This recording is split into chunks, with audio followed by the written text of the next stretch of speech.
What's going on? There we are.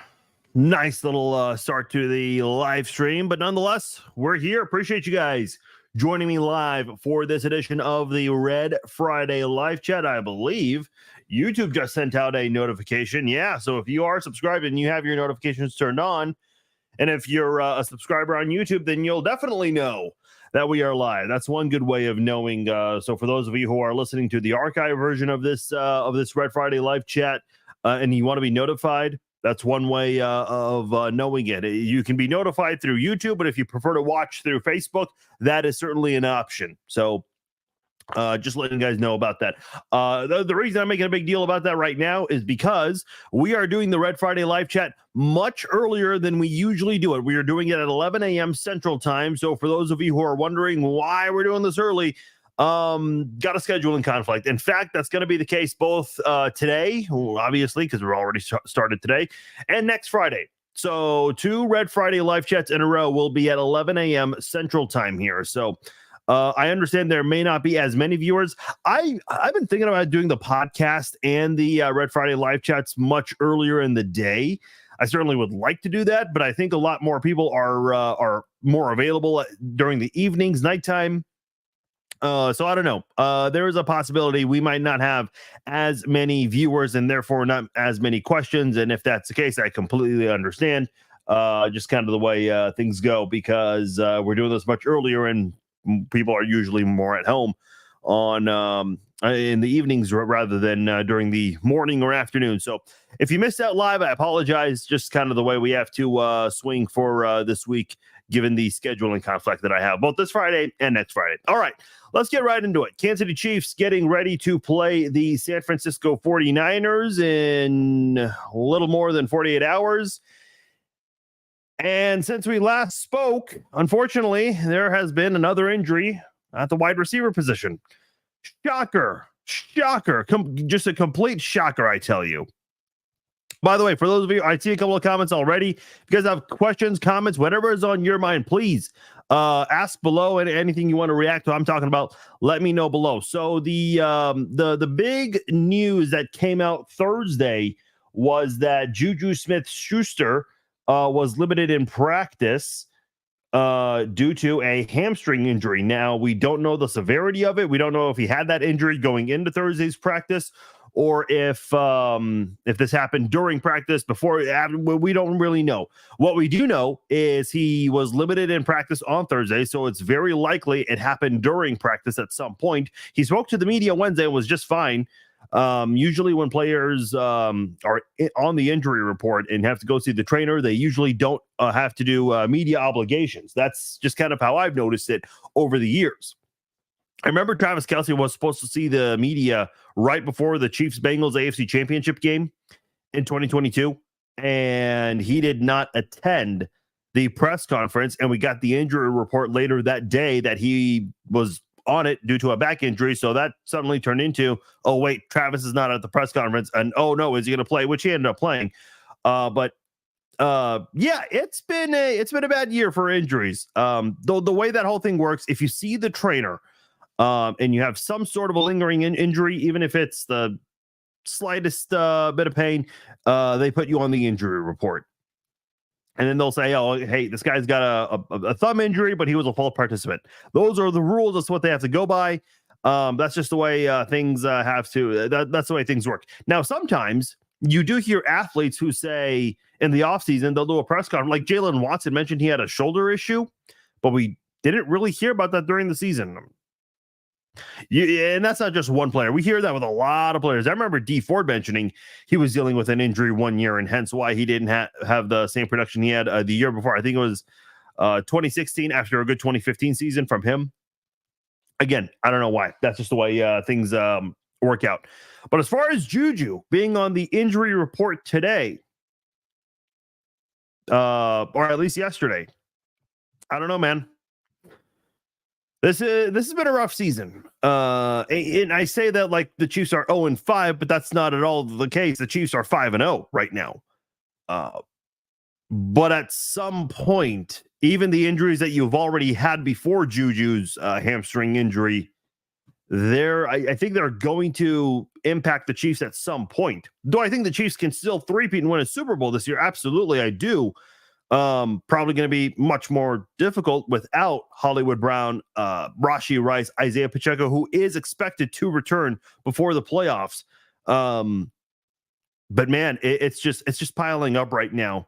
And if you're Brett Veach, and I know as fans, we don't think about these kinds of things on October the 18th, but if you're Brett Veach and if you're the scouting department for the Kansas City Chiefs, I think there was a serious thought that you've got to probably build some sort of youth movement, because Rashee Rice, we know he's going to receive a suspension more than likely to start off the 2025 season. And part of it is, will he be the same guy after the knee injury? It's not a torn ACL. It's more of a PCL injury, but still you have your concerns about how someone's going to come back from an injury. I think there needs to be a strong youth movement taking place at the wide receiver position this upcoming offseason, meaning probably 2, maybe 3 wide receivers in the draft and probably one more from undrafted free agents, and then looking for maybe a youngster or two that you can find in free agency. I think what Brett Veach, listen, I'm not discrediting what the Chiefs tried to do this offseason. They went and got Hollywood Brown in free agency for a very good price. Yes, he's dealt with a lot of injuries before, but this is still a guy you take a risk on, especially for that contract he was willing to play for, an $8 million deal. And they drafted Xavier Worthy, and they moved up to get him. So at some point, it's like, dude, you did what you could. You tried to build strong depth at the wide receiver position, and unfortunately, the rookie in Worthy, who was supposed to just kind of sit under under the wings and let Rice and Hollywood do all the work. I shouldn't say do all the work, but do a majority of the work, at least the first 5 weeks. Now you're finding Xavier Worthy in a spot where he has to do either Rice's workload or Hollywood's workload. Juju has to do the other player's workload. Well, now Juju might be unavailable. So who are you going to next? It's going to be Justin Watson and then McCole Hardman. Sky Moore. Yeah, I know that's not the most exciting name. So this kind of begs the question of, what do the Chiefs do next? Do they go after Marquez Valdes-Scantling, who was recently let go by the Buffalo Bills due to the Amari Cooper trade to Buffalo? Familiar guy? Yeah, he didn't have a good year last year, but he stepped up in the postseason when it mattered the most. He actually had a very good 2022 season, all things considered. I thought Marquez Valdes-Scantling was a good wide receiver for the Chiefs, especially that AFC Championship game, the one I alluded to with Kelsey's injury going into that game. 3 Chiefs wide receivers go down in that game: Juju, McCole Hardman, and Kadarius Toney. And Marquez Valdes-Scantling, I mean, he stepped up in that AFC Championship game. Mahomes converted a first down completion to Marcus Kemp, who had not caught a pass the entire season. Wasn't even targeted the entire season. So the Chiefs can move forward with anybody. But you don't want a bunch of 5th, 6th string wide receivers across the board, and your only top guy is your rookie wide receiver. Certainly far from ideal here. It's been a rough season for the Chiefs. But listen, I'm watching Dennis Allen's press conference last night after Thursday Night Football, and he said we've been dealing with a lot of injuries, but he immediately said right after that comment said that's not an excuse, and he's absolutely right. The 49ers, who I know they just reactivated Christian McCaffrey's 21-day window to practice. I mean, he hasn't even played this year. And the 49ers, I mean, they're not doing great, but their backup, Jordan Mason's doing well. George Kittle and Deebo Samuel both missed the game this year. I mentioned the Rams many times. I'm a huge fan of those 2 wide receivers that they got in Cooper Kupp and Puka Nacua. They're still, okay, maybe they're not doing as well, but they were getting some solid wins this season. So, at the end of the day, it's just been a really bad year for injuries to top-tier teams, especially teams that were expected to do very well, very good offensive players. It's been that kind of a year, unfortunately, and the Chiefs have found a way to adapt. Well, listen, understand this. A lot of people wrote off the Chiefs when they traded Tyreek Hill. Now, obviously, Tyreek Hill didn't suffer any kind of injury. He got traded away. But my point is, you were still without a marquee wide receiver in Kansas City, and the Chiefs still found a way to win the Super Bowl in 2022 without him. Not only that, Mahomes won an MVP that year as well.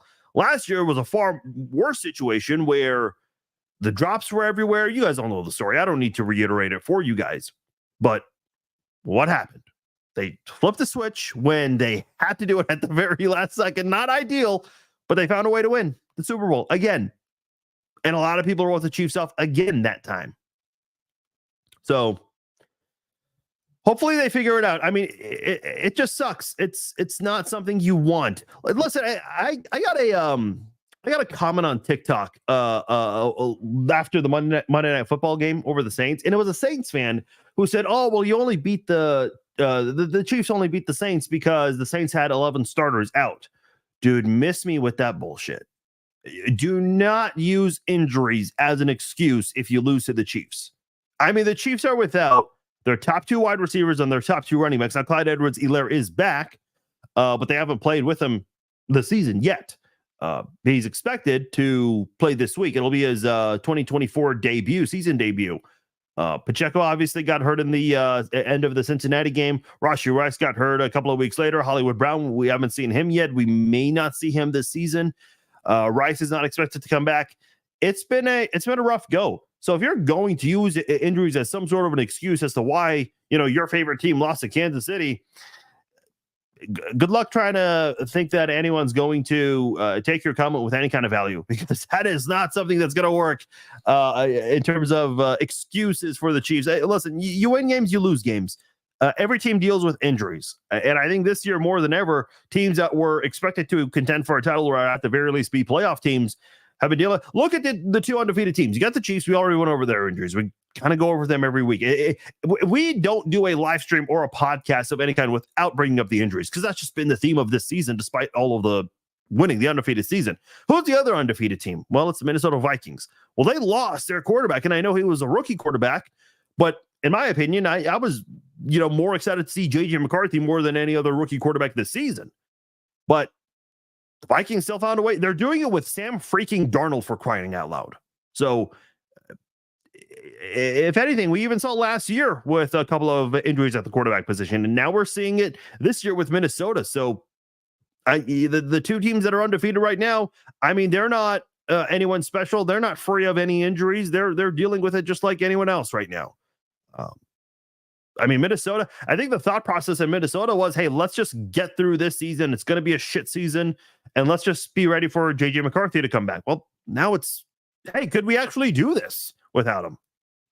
That's kind of year it's been for the Minnesota Vikings, and good on them. I'm happy to see that. I think they have like the 3rd or 4th most wins in NFL history, but don't have a Super Bowl. So if it's not Kansas City, I wouldn't mind it if it was Minnesota. Not in the least bit. I do want to talk about the stadium a little bit. So Clark Hunt did talk to the media on Wednesday. Kind of a surprise appearance from Clark Hunt. And he was talking about the stadium project. Obviously, anytime Clark Hunt gets on the mic and the media has an opportunity to ask him questions, they're going to ask about the stadium project here. So Clark Hunt, listen, the way he's been talking, not just in Wednesday's press conference, but I feel like the last couple of times Clark Hunt has spoken to the media, I just get the vibe that he's ready to move. I just get the vibe and the understanding and the favoritism of wanting to move. I just hear that in the inflection of his voice. And maybe I'm reading too much into that. I don't know. I'm seeing other people say that as well. I'm also seeing other people say he's doing that to kind of throw curveballs and try to get maybe Missouri, Kansas City specifically, Jackson County to step up their game in the negotiating business here. I don't know. Listen, if you guys have listened to me long enough, which a lot of you guys have, you guys know I do not give a damn where the Chiefs go. I would prefer a brand new indoor stadium, hopefully a retractable one with a retractable roof. That way you don't lose the flyover and certain other things. But I don't care if it's done in Kansas or in Missouri. I want it to be done right. Now, if they're going to move and do an indoor stadium, what is the most viable option? I think it is the spot that's being talked about the most, which is kind of adjacent from the Legends area, 435 and I-70. So now, are there other potential options? Sure, there are, but we're not really getting talk about many other spots. I mean, sure, you could say downtown, but downtown. Let me just. I know this is strictly Chiefs talk here, but hey, we've gone out of bounds many times before. So I think the Royals' next proposed plan is to build their stadium south of the downtown area. It's kind of the Crossroads area. By the way, quick question to you guys. The Crossroads area, do you guys consider that part of downtown Kansas City? Because I do.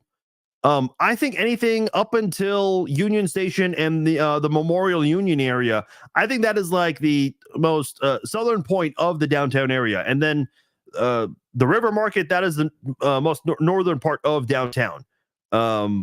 I consider all of that the part of the downtown area. Do you guys agree with me on that or not? I'm very curious to know if you guys have that same sentiment as me. But anyway, the idea is that they want to build it kind of close to Union Station, somewhat close to where the Western Auto sign is.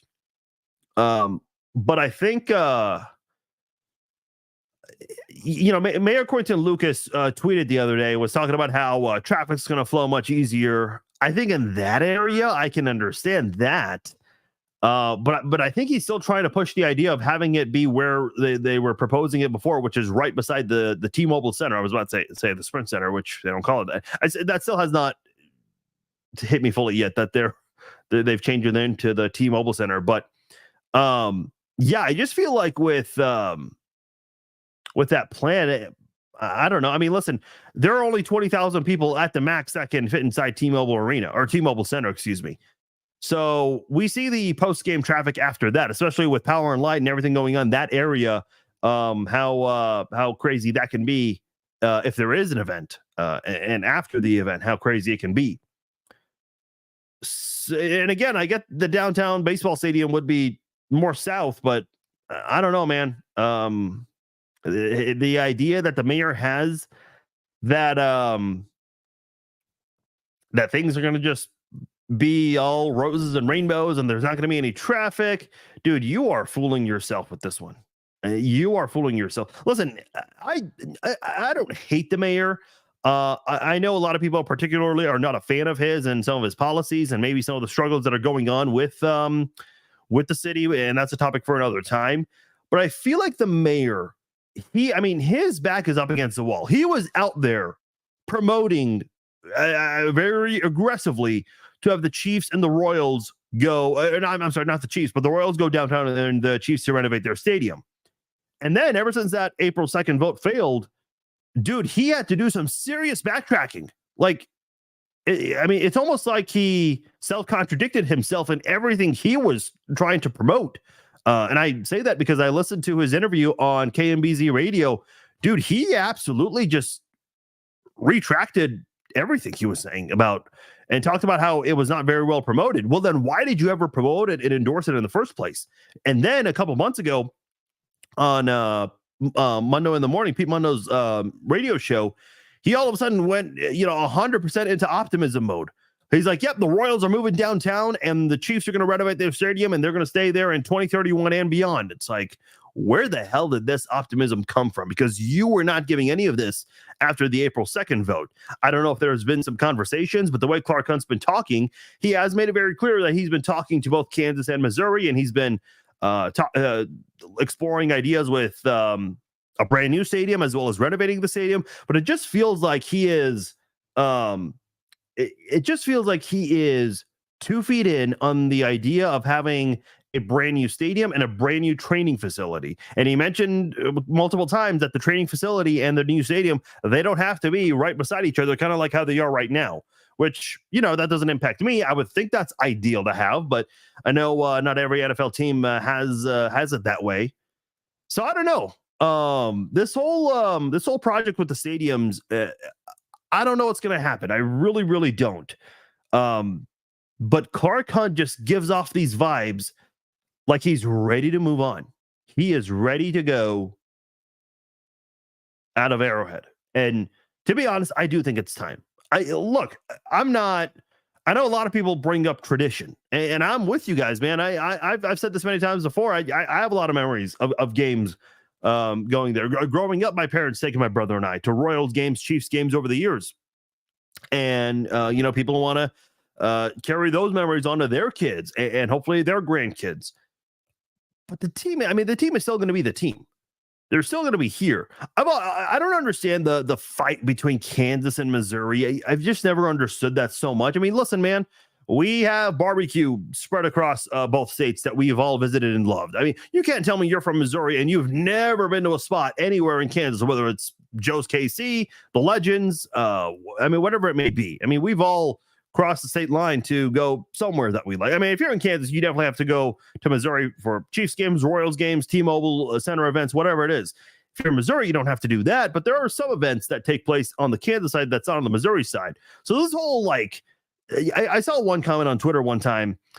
Somebody said that the border war runs deep in them. Why? Like, dude, you're in the same country. I listen, I've said this before. I don't understand people in the United States that shame other cities and states within their own country, especially in Kansas City. Like, you got people on Kansas shaming Missouri shaming Kansas. I don't understand that, man. We share the same teams, we share the same barbecue. Like, I just don't get it. I've never understood it. The Chiefs, at the most, are going to move 20 minutes away. I think Clark Hunt's made it very clear that they want to stay in Kansas, in the Kansas City area. Could be KCK, could be Casey Mo. I'm fine with that. As long as they're if they're moving to a whole nother state. I was a little worried about San Antonio because I've heard it's an underrated city. Heard a lot of great things about San Antonio, in fact. And I think that's probably the biggest market in America that does not have a professional football team. They do have the San Antonio Spurs. I think that's it among the 4 or 5 major sports. But man, the Hunt family, I mean, they're in Texas. That would be ideal for them, but it doesn't sound like they want to move in that direction, which I'm happy to hear, because that was a fear of mine after April 2nd. Could the Chiefs move back to Texas? That's where they started after all.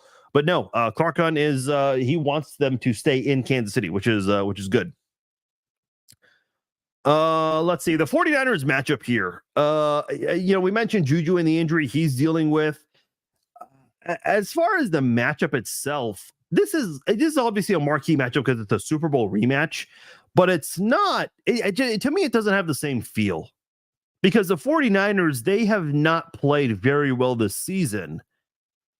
I like George Kittle. I like Deebo Samuel, Brandon Ayuk, Jawan Jennings. I mean, that pass catching unit has been having a great season. The 49ers defense got a couple of bright spots there, but in general, they're just not very good.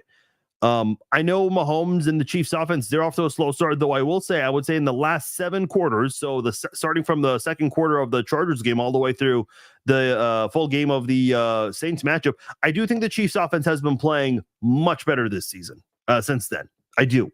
You may not see it on the stat sheet, but I do see Mahomes playing with more confidence, throwing the ball with more zip on it, throwing the ball in tight spaces, which he has done many times before, kind of faded away from that, shied away from that. And now he's back to doing it again. So I'm happy to see that, even with all these injuries right now. But I just don't know if this is going to, I don't know. It's going to be a close game, I think. I said 27-24 on the podcast. But I don't know. I'm just not hyped up. Maybe it's because of the 49ers record. But to me, it just does not have the same hype that I think a lot of other people are giving it. But that's just me. I don't know. Maybe you guys feel the same way. Okay, enough of me talking. I am going to read your guys' comments now. Again, for those of you who are tuning in late, welcome in. Never too late, ultimately. But I do want you guys to chime in with your comments, questions, whatever you guys have for me. By the way, all you people from Florida, OP, Colorado, I like when people mention where they're commenting from, where they're watching from. I always like those comments. So it's always cool to know where everyone's watching from. But I appreciate you guys tuning in. And Mario, hope you guys are staying safe down there in Florida. I mean, the storms have passed, but I think now they're kind of in recovery mode and all of that. So hopefully people down south are doing well. But yeah, ask your questions below. I'll get to you guys right now.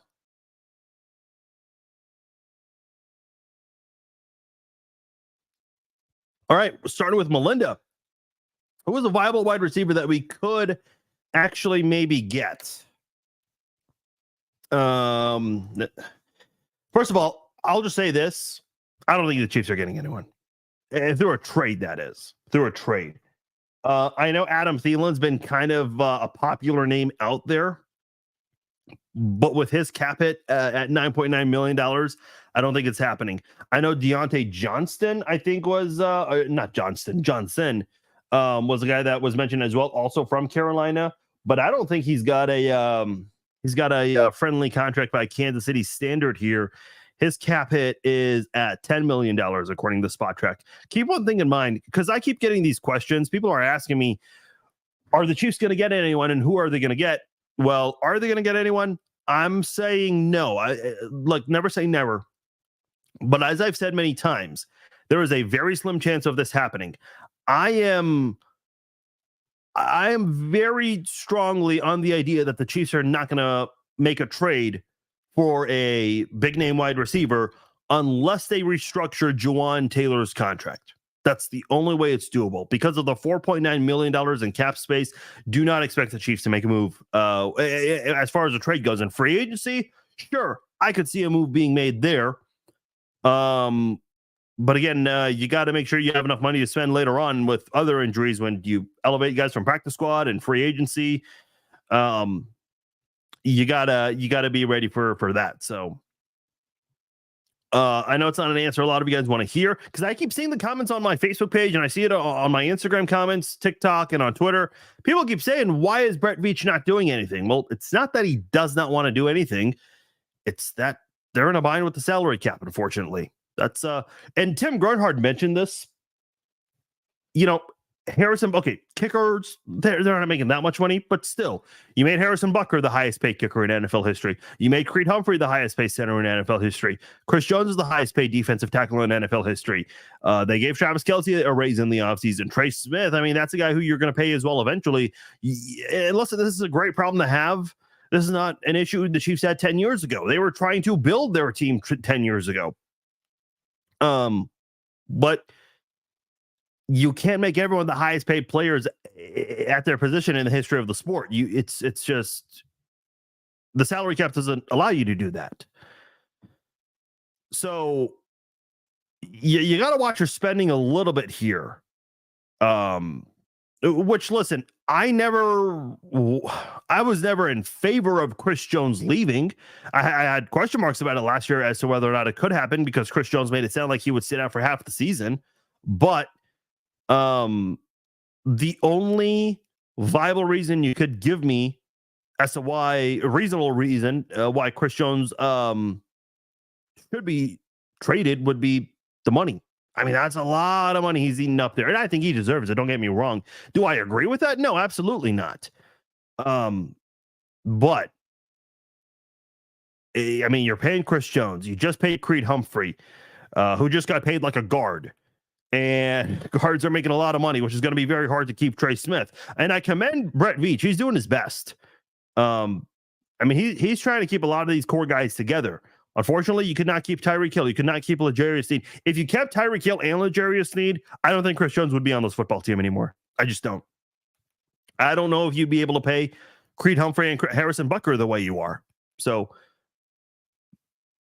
I mean, again, just kind of trying to stick with the point of this season for now. Chiefs don't have a lot of money because they've been spending a lot of money. I mean, you just don't ever prepare for this many injuries. You never do.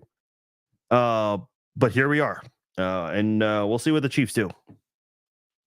I would say, could the Chiefs do something in free agency? Yes. With Marquez Valdes-Scantling, I think it's very likely. I said earlier this week, I would not be surprised if there's a reunion there. I would think the Chiefs are trying to entertain the idea of maybe Michael Thomas or Julio Jones. I think you have to right now. So, yeah, that's where we're at right now. Charlie says, I'll help out and get on the field and catch some passes. I mentioned the other day, could Bobby Wood Jr. play wide receiver? Salvador Perez play? I mean, the Casey Curry, they've got some fast girls on the team. Thielen could be cheap, but his cap hit right now, not really in a good spot for the Chiefs. Yeah, Gwen mentions they could use more tight ends. Yeah, I mean, they've got 4 tight ends on the team right now. Let me just double check on that. But it's Travis Kelce, Noah Gray, Jared Wiley, the rookie from TCU, and recently brought back Jody Fortson. Yeah, those are the 4 tight ends on the team right now. And so I think you're going to see a lot more 13, 14 personnel. And for those who don't know what that means, that essentially what that is the number of tight ends and running backs you have on the field. So you're probably going to see a lot more of the higher the number, the more tight ends on the field. So I should have clarified on that. But yeah, you're probably going to see a lot more of those types of formations. Could the Chiefs go from being a pass first team to a run first team? You have Kareem Hunt, you have Clyde Edwards-Helaire. Samaje Perine's a guy I know the Chiefs like. Carson Steele's on the team. And how do all 4 of those guys, hopefully they'll stay healthy, knock on wood. What about Isaiah Pacheco? Is that a guy that you can find a way, make all 5 of them be part of the mix, and you just go heavy with the running backs moving forward? Listen, you just got to adjust at this point. Maybe Mahomes doesn't have the type of season you would want him to have statistically as a fan, and I think you have to find a way to adjust with that, because you've been dealt with these injuries that you were not expecting. Nobody was expecting. Guy from Saints was interesting, had some character issues. MVS improves our floor, but the ceiling feels lower. Would like to see a trade for Deontay Johnson, or actually give Nico Remigio a chance. I'm not opposed to giving Nico Remigio a chance, Travis, but here's someone I want to see. I think we got to give Justin Ross one more opportunity. I mean, when are we going to see him? Because he had all that hype. And I saw a lot of people, when they were doing their roster projections after the preseason, I saw a lot of people say Justin Ross was going to go in the practice squad. And I was that guy that said very confidently, I said, if you waive Justin Ross and try to bring him back to your practice squad, he's gone. You lost him, because someone else is going to get him. Well, oddly enough, no one picked up Justin Ross, and he came right back to Kansas City's practice squad. And nobody's claimed Justin Ross from Kansas City's practice squad. So this guy who, dealt with this injury, but was tabbed as a guy who would easily be a first-round pick if he didn't deal with that injury coming out of college, no one wants him. Nobody seems to want him. Even the Chiefs. I mean, he's just chilling on the practice squad. Why not give him one last chance? I know he didn't look good last year, but then again, what wide receiver did? But let's give Justin Ross one more opportunity. I mean, I would rather give Justin Ross a chance over Sky freaking Moore. I mean, listen, I'm sorry. I'm not trying to pick on Sky Moore or make him the scapegoat of all the Chiefs' problems on offense, because he's not. But, I mean, I'd like to at least give someone a chance, because I'm really not fond of Sky Moore. I don't know who really is. Now that I said this, Sky Moore is going to have a great game. Wishful thinking, of course. Saints can't play fundamental football, so it's tackling. No, they can't. You know what's crazy is, let me do a little Google here, NFL. Because when it comes to missed tackles on the season, now this is out of date, but it was at the end of September, so not too long ago. The Buccaneers were leading the NFL in missed tackles, followed by the Raiders. Those are 2 teams you have on your schedule coming up very, very soon. Right after the 49ers, in fact, you go to Vegas to play the Raiders, and after that, you come back home to play the Bucs on Monday Night Football. So if there was ever a time for the offense to pick things up here, it's now. Because I'll tell you what, if the Chiefs go and win this game on the road, and I think they will in San Fran or Santa Clara, wherever it is, you're going to be 6-0 after the bye. And then you got 2 teams coming up back-to-back that have serious issues defensively. I mean, and the Raiders at this point, they don't even look like a team anymore. Devontae Adams is gone. Max Crosby looks like he could be on the move. I mean, I don't want to sit here and just give you an automatic win, but I would have a very difficult time believing that the Chiefs are going to lose to the Raiders. I would also have a difficult time believing that they would lose to the Bucs, though I would not be surprised if Baker steps up and makes this a high-scoring game. But I don't anticipate that to be the case.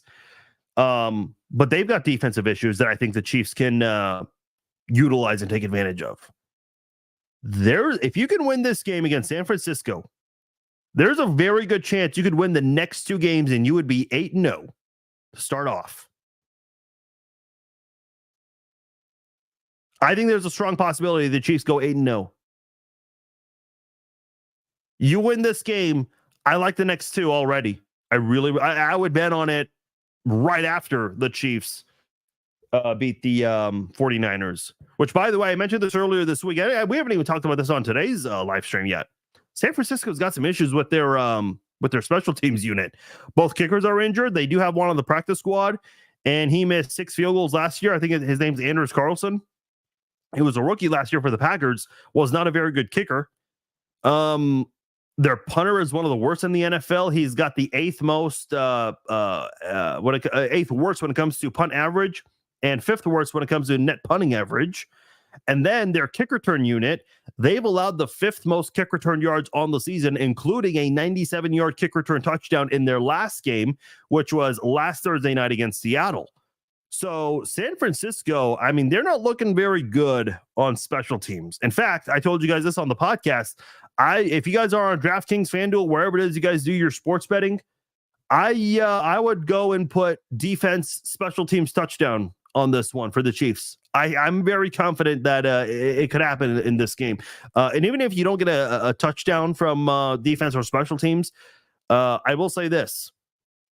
Special teams will have an impact in this game. It had a huge impact in the Super Bowl between these 2 teams.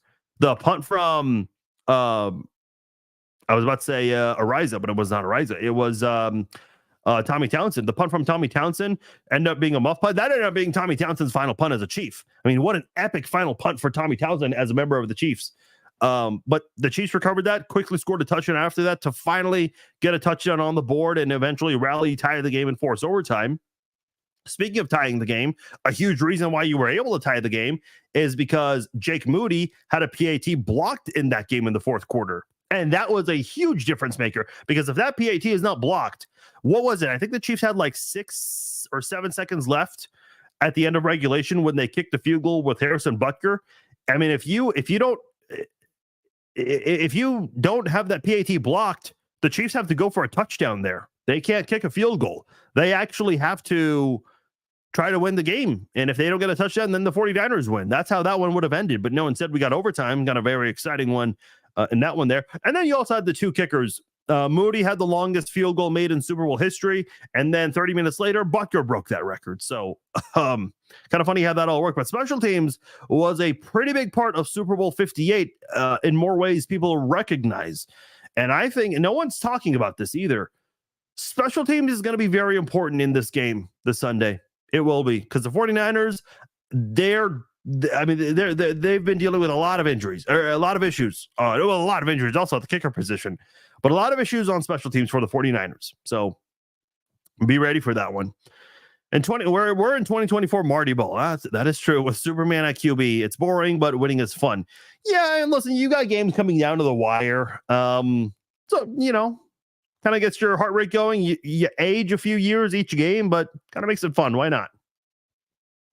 I would like to see some more of Worthy. Let's see that speed. Well, Matthew, I think you're going to start seeing more of him considering the injuries. Mahomes was throwing the ball down the field more to him. First one should have been a pass interference penalty. Chiefs allegedly get all the calls, but evidently not. And then later on in the game, Mahomes went down the field again to Xavier Worthy. That time you got caught with the penalty on the Saints there. So you are seeing the Chiefs throw it more to Xavier Worthy, get him more involved. But the whole like reverse thing with Worthy, the Chiefs are doing that way too damn much. Teams are going to, we got lucky on that one because Travis Kelce missed a block when Carson Steele was trying to toss it back to Worthy, and that ended up being a fumble. Thankfully, Worthy picked it up before it could turn into a disaster play. So I'm hoping the Chiefs can not make it so obvious with Xavier Worthy. I believe that we could show multiple offensive sets with mixes of 4 tight ends plus running back, and effectively that's a 14 personnel. And effectively move the ball 25% of the time or more, having no wide receivers on the field. You could see some of that, Chris. It's not Andy Reid's MO, but I mean, no one expected the Chiefs to be in this position again. Listen, I know there's this big complaint out there from Chiefs fans about Andy Reid not getting Coach of the Year. I'm just going to say it right now.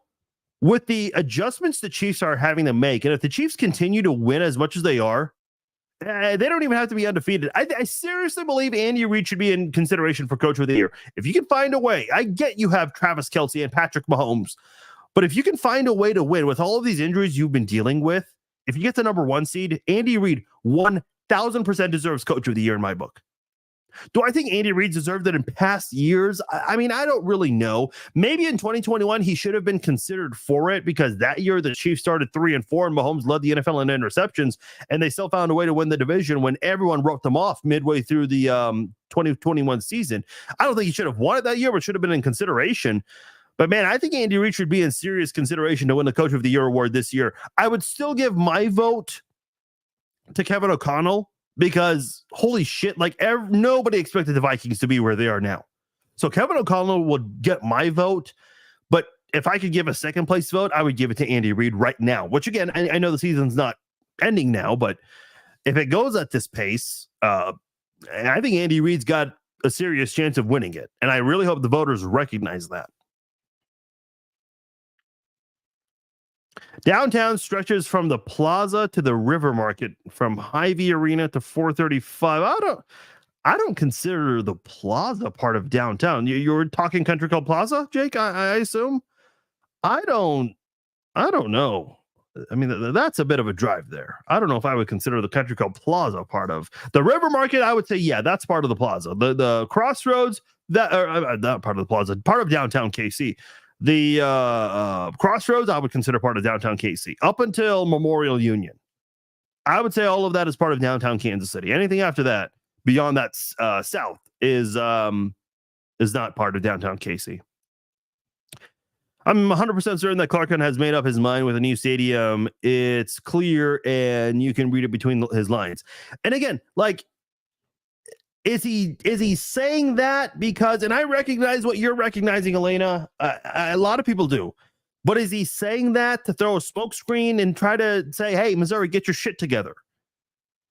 Because I don't know. I'm just struggling with that. That's why I'm trying not to read too much into it, but I can't help it, man. Like, he sounds like he's ready to move. Hawaii has been out of a stadium forever since the Pro Bowl used. Oh, okay. Well, that's true, but realistically, I don't think we're expecting an NFL team outside of the Continental 48, which, by the way, I know fans in the media in London, they're like, oh, we know this ruffles some feathers. I can't do a London accent. I'm sorry. A UK accent. My apologies. But they really think an NFL team is going to move to London. That is not happening. It's just not. It's not. How do you... No assistant coach is going to want to move to freaking London, and an NFL player gets traded to London. They're not going to want to do that. No one's going to. That London team, they're going to have the worst. They're going to have the biggest disadvantage when it comes to road games.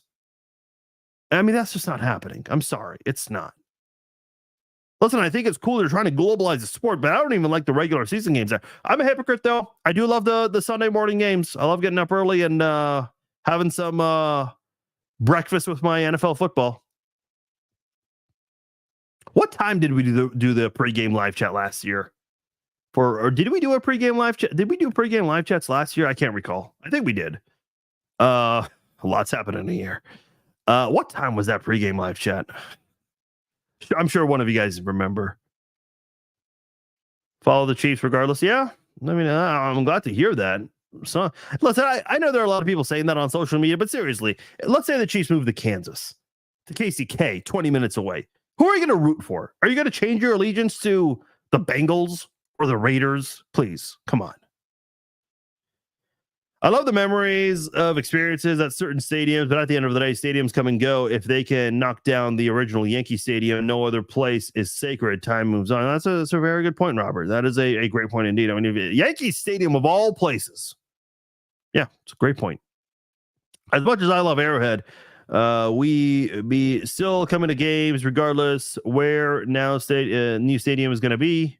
And I'm coming from Canada. Oh, Canada. That's cool. Support from the north. That's always cool to see. Levi says, move the baseball stadium to wherever. I don't care. Not a. I love when people are like, I don't give a shit about the Royals, just the Chiefs. Then build a new Arrowhead in the old Kauffman spot. That is possible. I think the Chiefs would rather just renovate. But I don't. I mean, I'm good with that. I'm just like, if you're going to build a brand new stadium right there, here's my thing. I hate the Truman Sports Complex location. I hate it. Like, it's in the middle of freaking nowhere. I mean, you're on 435, depending what direction you're driving from. You see KMBC, and then, a couple other exits here and there. And then eventually, like, it's easy to miss, by the way, if you don't pay attention to the signs. If you're on I-70, there's no way you can miss it. It's literally there. But if you're coming from the north side of 435, you're passing Ameristar Casino, you're passing Worlds of Fun, and then you're there. So Canada, Phoenix, I got another Arizona repping.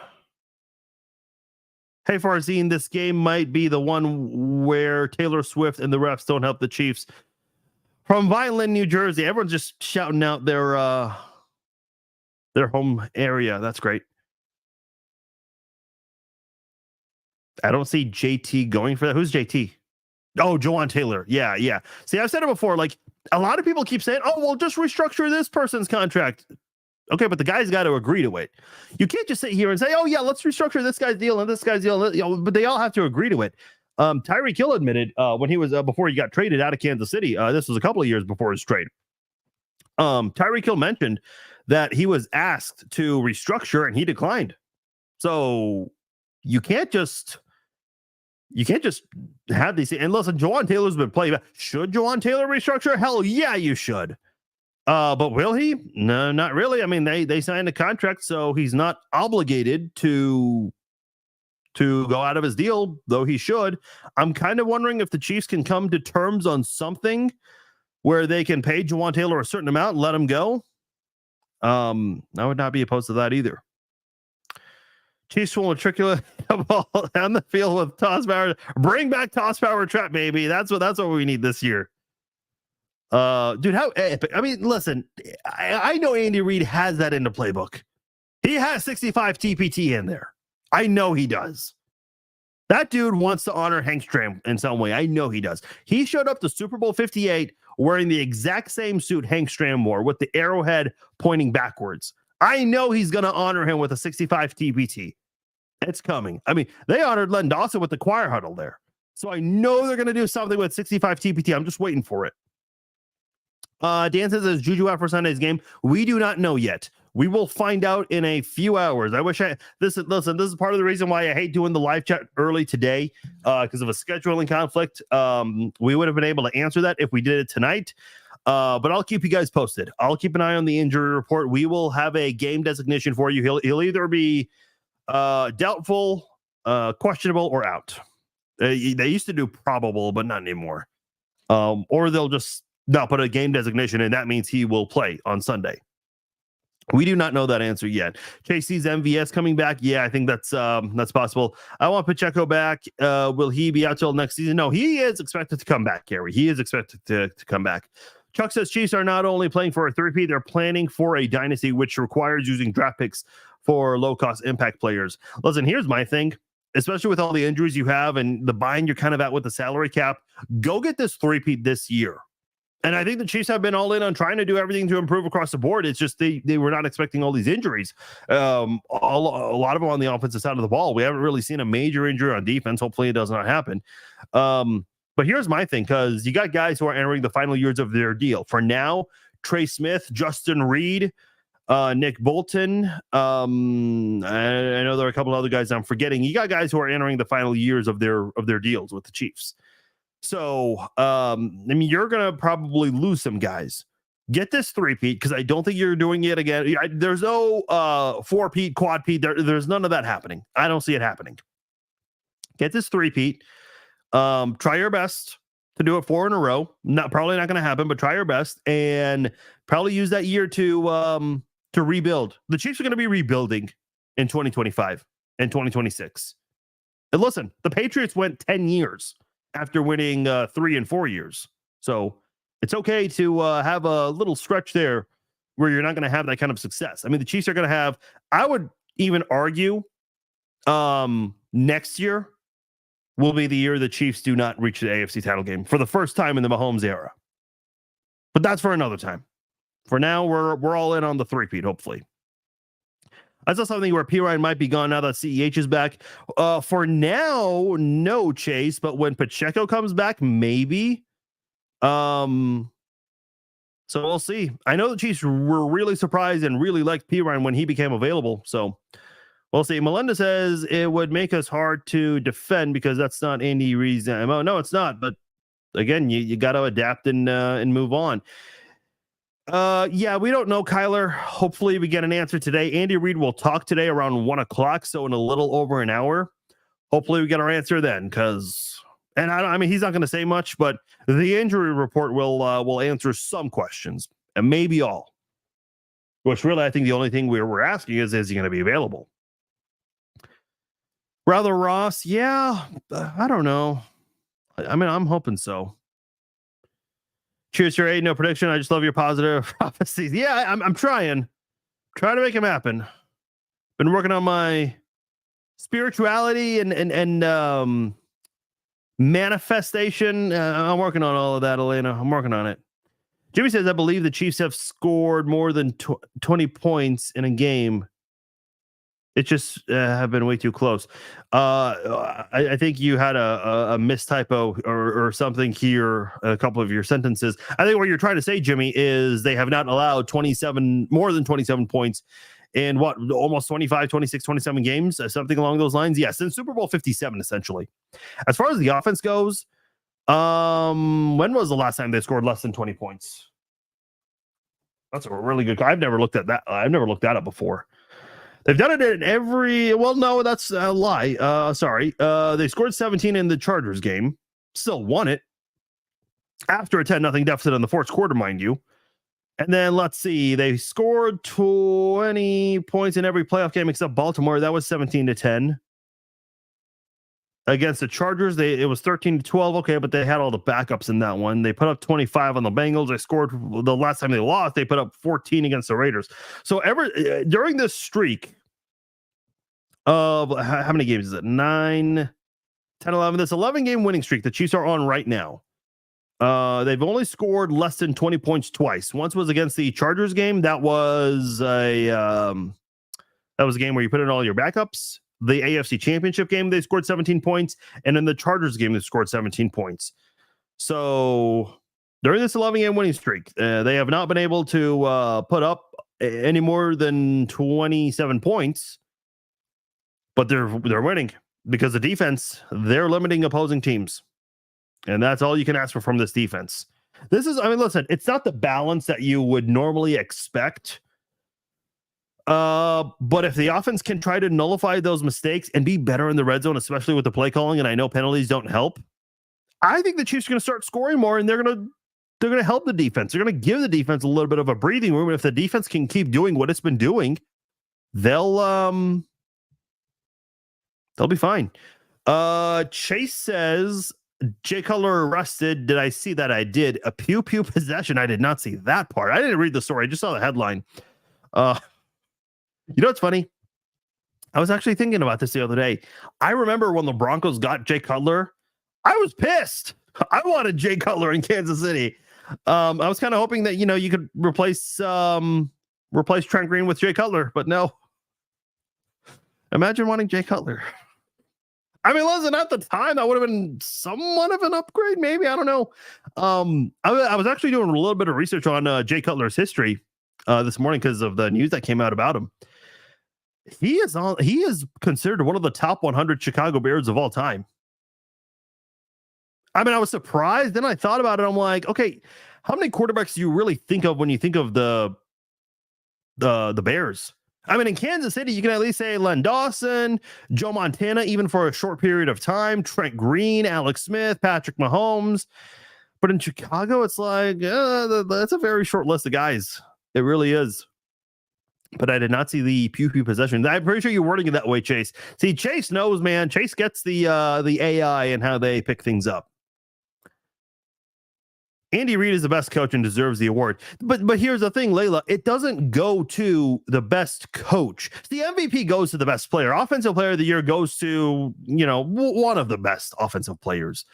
Coach of the year goes to the coach who exceeded and overcame certain obstacles and overcame expectations.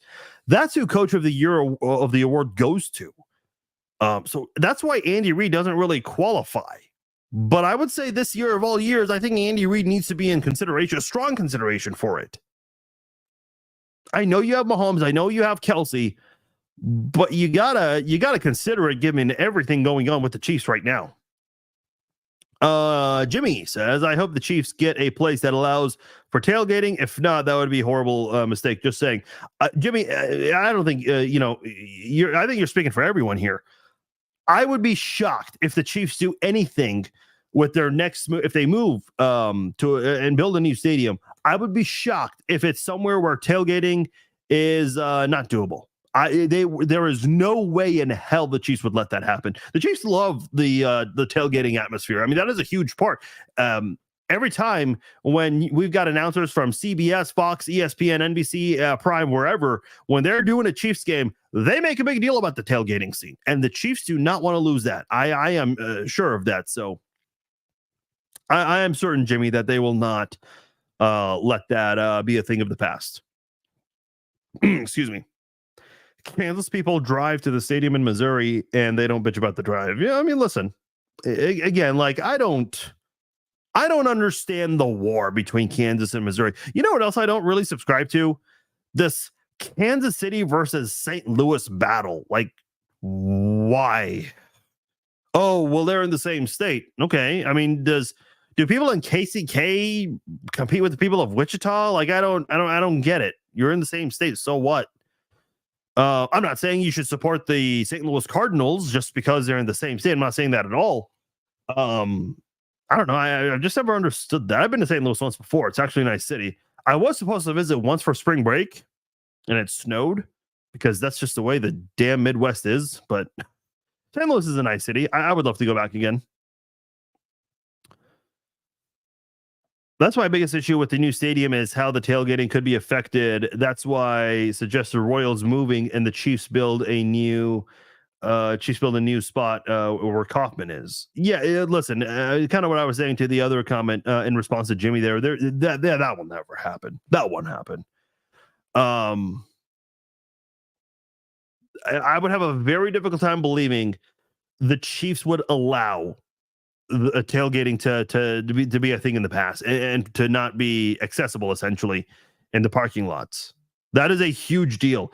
I mean, I'm sure every stadium does it, but I think the Chiefs, when they talk about the times the parking lot gates are going to open, they try to emphasize these tailgating policies to the point where they even it's not strictly enforced, but the yellow lines in between the parking lots, which look a little weird and confusing, but to the point where it's like they know it's a big deal and they want to try to make sure it's done in a reasonable manner so that way traffic can still flow in and out.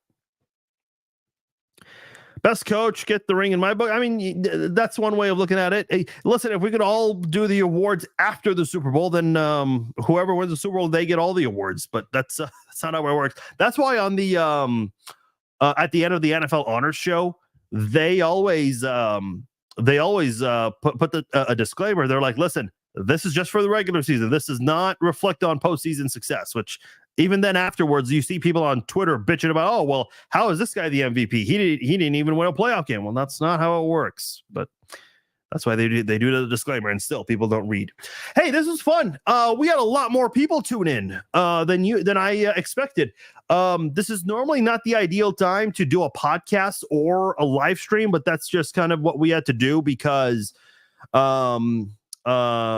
there's scheduling conflict with me. So we are doing the Red Friday live chat early today. We're wrapping up. I see a couple more people joining in. Appreciate you guys, but unfortunately we're on the tail end here. wrapping things up here. Next Friday, same time, same place. I do have another scheduling conflict next Friday, so the Red Friday live chat will once again be 11 a.m. Central Time. We're still going to have our post, not post game. Well, we will have a post game. But as far as our game day stuff, that'll be the same this week. We will do our pregame live chat this Sunday, 11 a.m. Central Time. So please join me for that. I will also do our halftime live stream during the Chiefs 49ers matchup. As soon as it goes to halftime, as soon as the players hit the locker room, that is when we will do our halftime live stream. And then after the game, we will do the Chiefs 49ers recap live stream. The Chiefs Zone podcast will be live. We'll take your calls. I'll put the link on there. I want to hear from you guys after the game, regardless of the result. Definitely want to hear from you guys. So make sure you guys tune in, have your notifications turned on, all that good stuff for Sunday. And then next Monday, we will do a Chiefs Zone podcast. We'll do another podcast on Wednesday. And then we'll do the Red Friday live chat next Friday, again, 11 a.m. After that, the Red Friday live chat will go back to its normal time as usual. All right, guys. Appreciate you guys joining me for this very early edition of the Red Friday live chat. My name is Farzin Vasugi, and I will talk to you all later. Peace out. Have a good weekend.